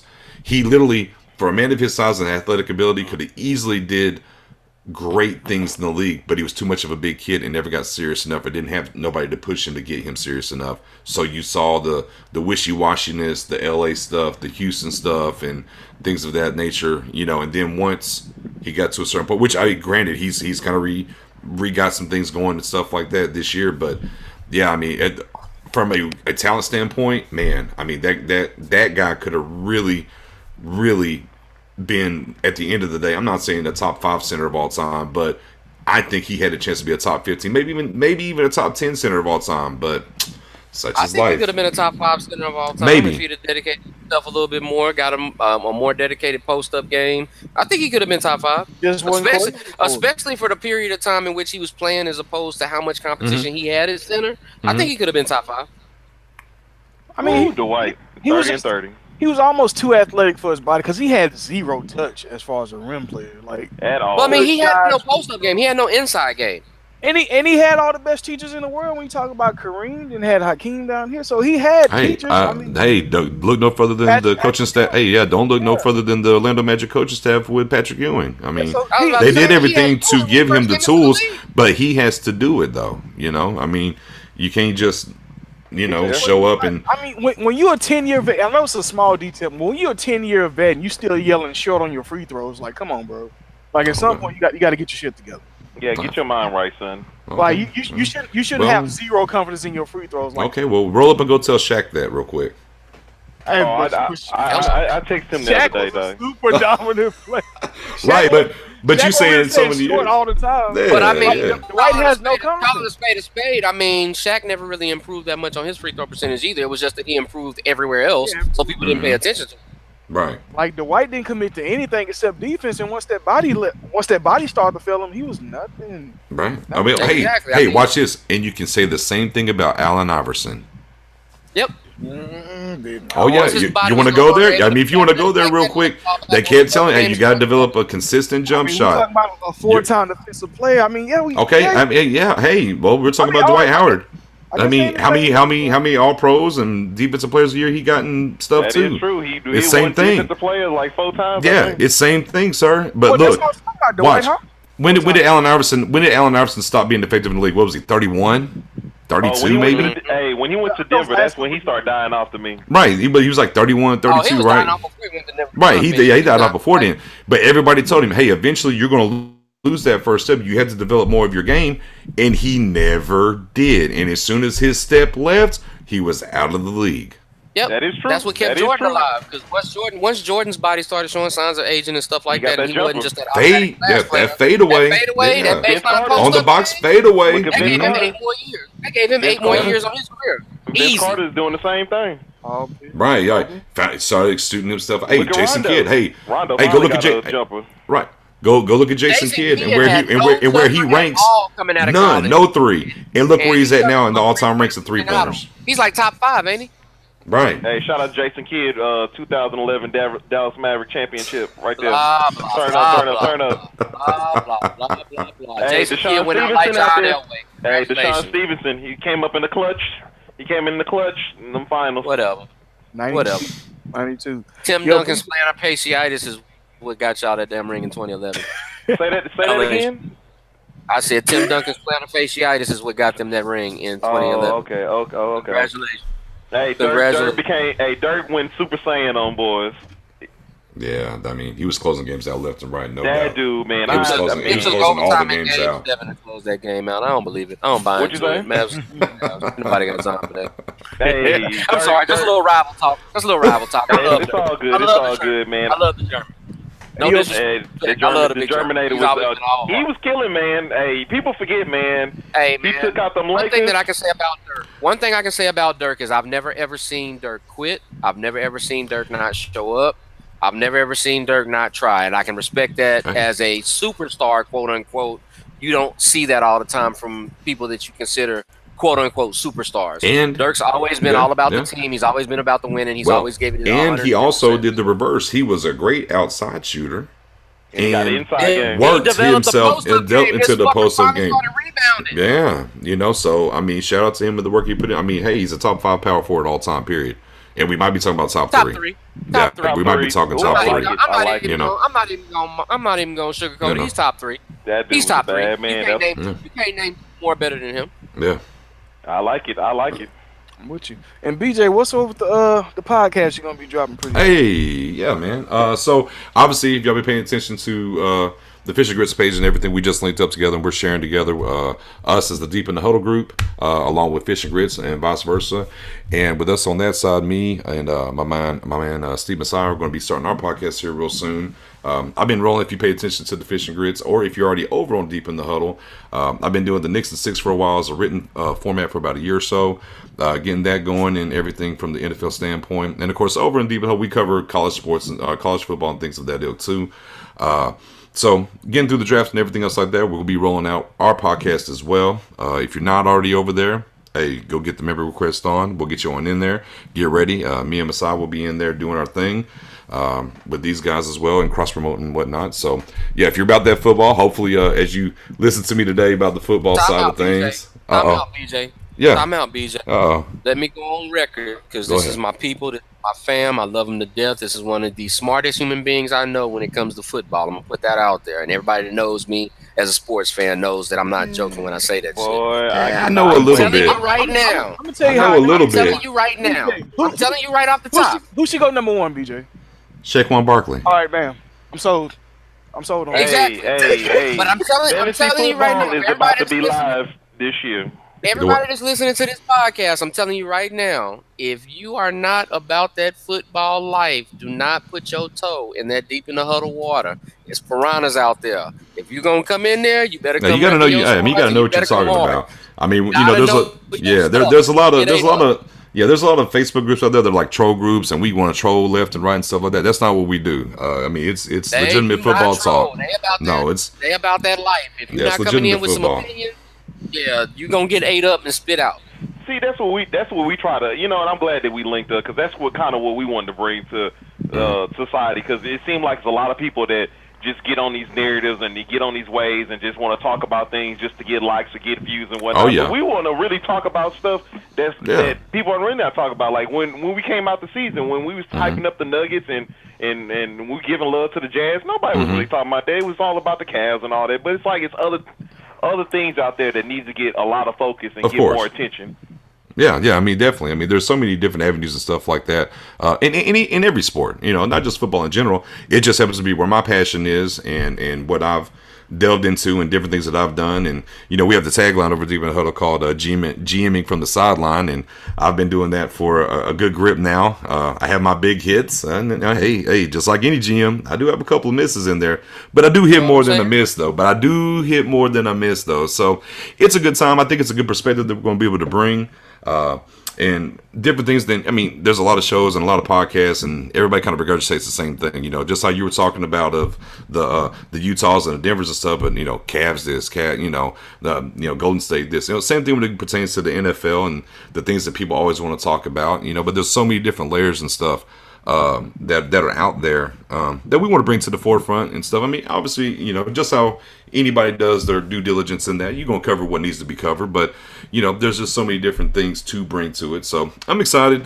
We've been working on this for a while, ready to get it rolling and get everything steamrolling that way. So man, hit me up. And if you don't know, ask me a question. I'll tell you. make sure you add all three of us to your fantasy league. I know y'all about to pop one off this year. Yeah. Okay. Yeah, I'll get you in there. I will get you in there. Marcus Wilson knows. I was about to say, me and BJ play in different fantasy leagues together. We got my family fantasy league and some other ones and stuff like that. BJ so was in the league he's with about us that life. this year. Yeah, man. Yeah. I'm not gonna call out certain people that kept offering bunk behind trades every week. I won't do it. Hey, look, I'm a guest. Hey, look, I'm a guest here, and I'll be humble. I'm gonna put it out there. Somebody on this podcast is a shitty GM trying to do these shyster deals, trying to dear Lord. Hey man, somebody on here is a used car salesman dealing out nothing but lemons. Dealing out nothing lemons. When you pull up in the lemons, look, no water, just lemons. Just lemons. No sugar, like a slug. no water, just lemons. Don't leave that alone. I'm just saying. I saw that trade in my inbox. I'm like, oh, he must play with other people. He don't know me, but that's cool. Yeah. All right, look. So I started sending back more ridiculous trades. I'm like, me? Was it me or you send me it this? DeMarcus? I'm not saying anybody's name. I'm not saying. Look. Hey, if you remember, go ahead. Salesman. That kind of I'm like, sir, that was not a personal slug. That was not a personal slug. Keep it. Look, hey, let's keep it 100. I'm so glad that you on here. The reason why, okay, so what I like to do is, and I let them know because they know how I like to do. When I get in the fantasy leagues, I kind of try to max off my players, or I try to package stuff up, and you catch people slipping, and that's how I usually move. But it's like I try to hold it down sometimes. But hey, you'd like to fish it out there. You throw it out there and see what you can do. Oh, I know, because I responded back with the good one back, but you never took mine either. I don't know why. Which one was it, man? Hey, man. Yeah, go ahead, Wilson. You want to know the definition of catching somebody slipping? Yeah. When your star wide receiver Odell Beckham Jr. gets hurt, so you get pissed off and you release him in a keeper league. Oh, I forgot. I told you. Everybody knows. Where's mine? I was in 12 leagues, and sometimes I let it slip. Then I forgot. I forgot I was in a keeper league. I was in a keeper league. And you got 2 IR spots on your roster, and you release him. Yeah, bro, I was so mad that I lost Odell that I was just like, screw this season, and I was just like, drop everybody. I didn't look at IR or nothing, but I held it down, got into the semifinals, and I held it down. So that's all that matters. You did. Well, some things happen. So you're kind of like the Rockets then. Get to the second round and then it's out of there. Oh, is that how you going to do it? Is that how we going to do it today? Okay. My fault. My bad. IDP champ over here. Don't Yeah. Nah, Buda Baker. Shout out to Buda Baker. You know what I'm saying? And he going to do even more this season. Shit. Hey, real quick. Hey, look, I'm going to ask y'all real quick. Number 1 quarterback on your draft board, go. My draft board? Oh my god. Quarterback? I like quarterback. Gotta be Aaron. Aaron number 1. No. In the draft. Oh, in the draft. Oh, Sam Darnold. Sam Darnold? Oh, Sam Darnold, yeah. You got Sam? Fantasy, my bad. No. They're just draft real quick. Just get your thoughts real quick. Number 1 quarterback on my personal draft board is Lamar Jackson. Word. Okay. Going to the Giants still. Is that the one you still? That's my mission. Up? That's my mission that I'm on. Jackson has to get the right staff around him. Like I can't stress. Put Jackson on the Giants, and he's perfect. Put Lamar Jackson on the Giants, and he's I don't good. like that coach personally. I mean that's not my only not a fan. Not a fan of Pat Shurmur. Didn't like what he did in Minnesota. I like what he did with Case Keenum, but is that going to transition? I don't know. Giants is just Vikings should have fucking balls. This should have been the fucking Saints in the Super Bowl. Yeah, well, hey, I wouldn't have mind that either. Strong safety play is key. The rookie, he had a good video though, bouncing back off of that, using his motivation. Yeah.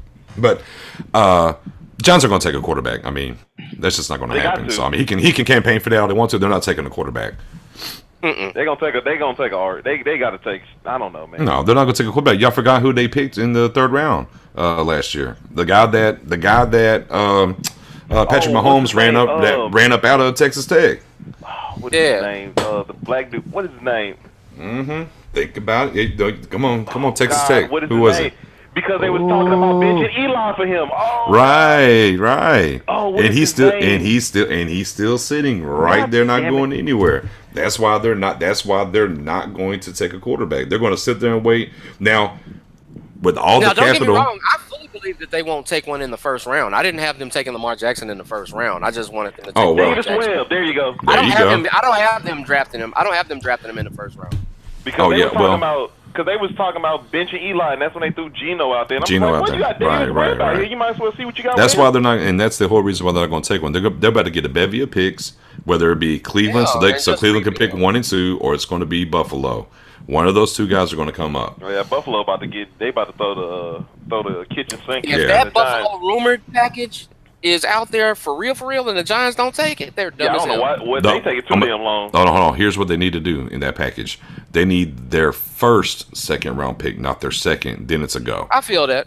If you look at the points as it pertains to the on the trading scale and the points of the picks, they got to give up. Either they have to give up the first second round pick, or they're going to give up next year's first and not next year's second. One of those two things has to happen, and then it's a wrap. And then they can get that done and get it in.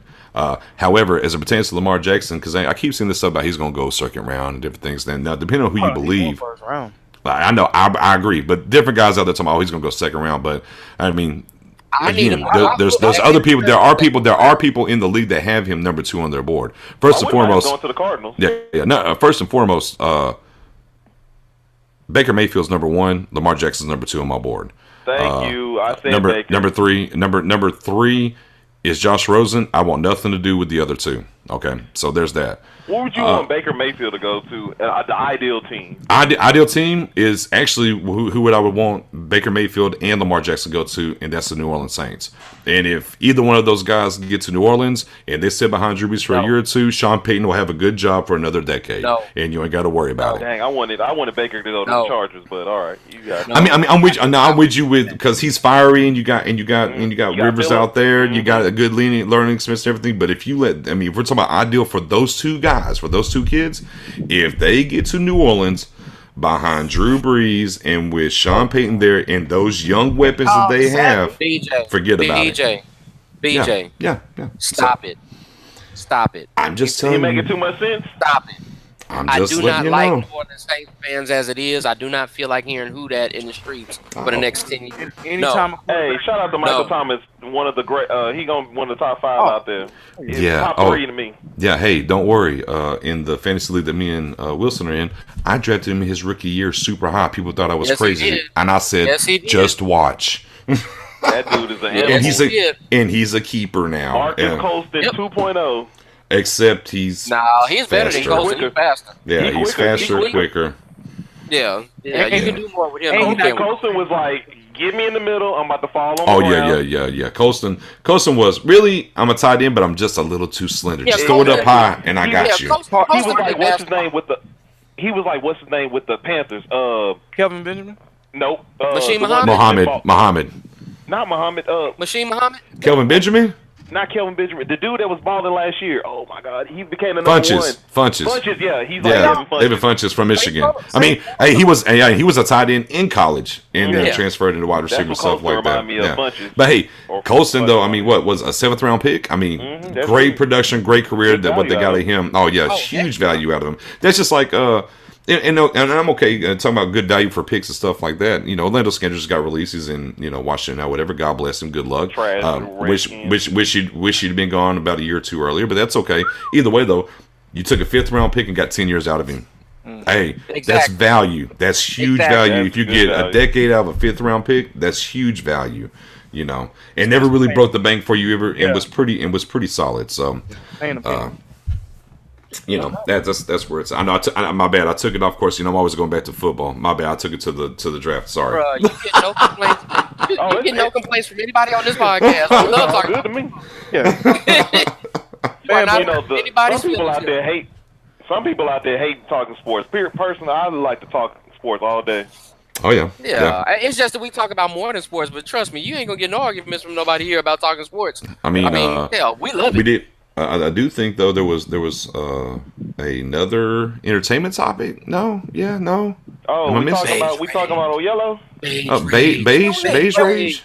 Beige rage. Okay, let's talk about this boy DJ Envy. Who was in the wrong? Who do y'all feel like it was in the wrong?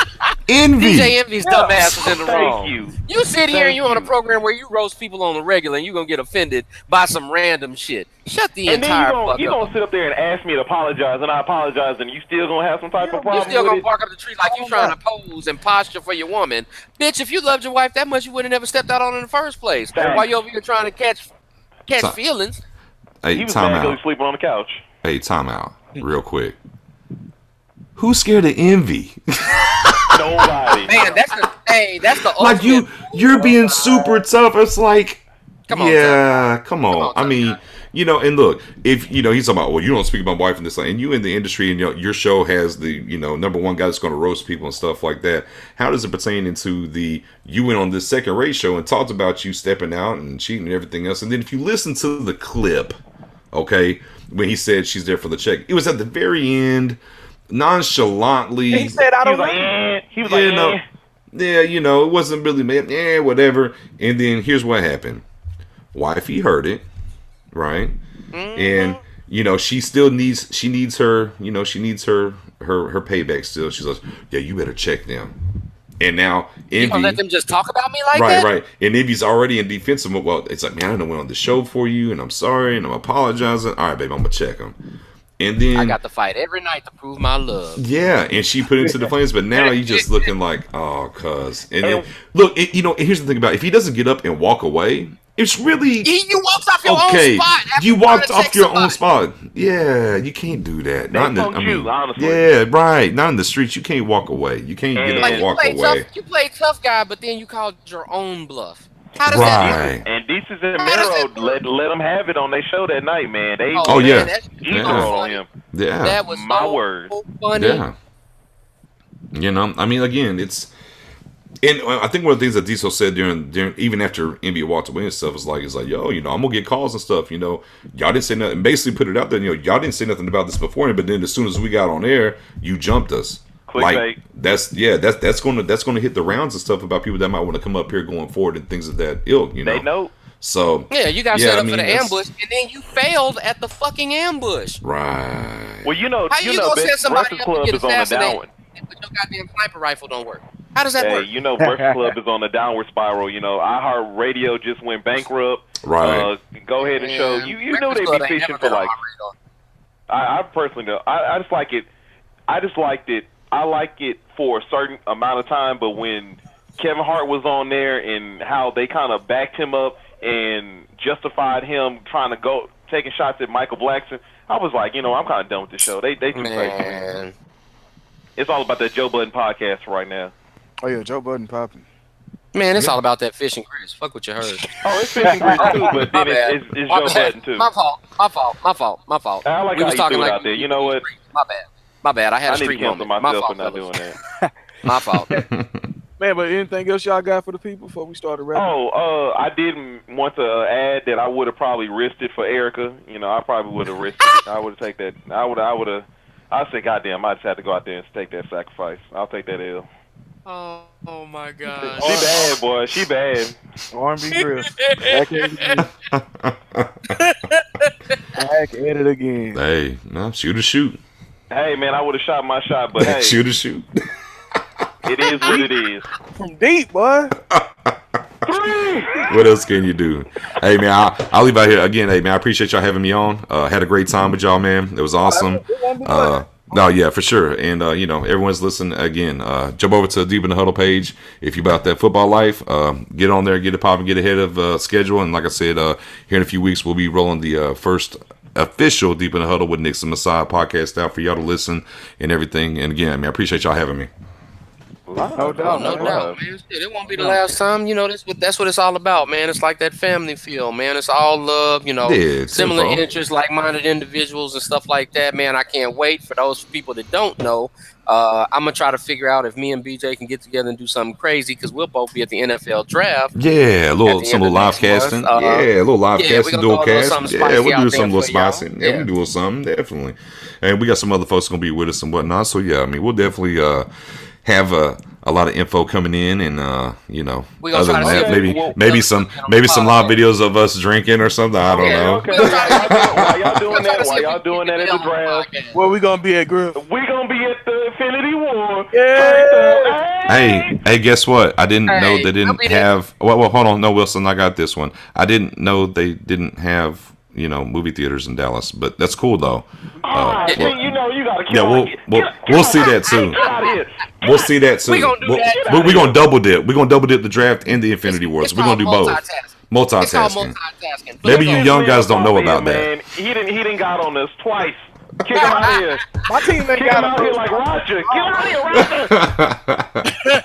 I ain't got to worry about drafting nobody for about another 30 hours after this. So I know that's right. Get out of here, Jazz. I'm gonna have to do the post-draft breakdown, maybe grade and everything like that, you know. Oh, yeah, we can come back together for that. Before OTA off, yeah, so we'll get that definitely going. Yeah, man, I'm available. I'm around. I ain't hard to find. No doubt. Anything y'all got, Wilson Griffin? Nah, go ahead and watch what come on. How to Get Away with Murder, killing it. I think everybody should be watching How to Get Away with Murder. Season 4 is on a super high, super high. Yeah. And that's it. All keep watching Black Lightning. Keep watching Black Lightning. Be on the lookout this week or next week coming up. You got the premieres of Star and Empire. You got Game Over Man on Netflix is popping off. That should be pretty good. Mm-hmm. You got the biopic / documentary on Roxanne Shante, hip hop legend. It's a good story. Everybody check that out. That's coming out on March 23rd. And that's about it that I got, man. April 1st, Westworld makes his return. Damn right. Hell man, yeah. I'll tell you what. Let me tell y'all real quick. I really envy you guys because y'all get to watch a lot of TV, and I don't have the time. But I envy y'all. I'm gonna let y'all know I'm that. A streamer.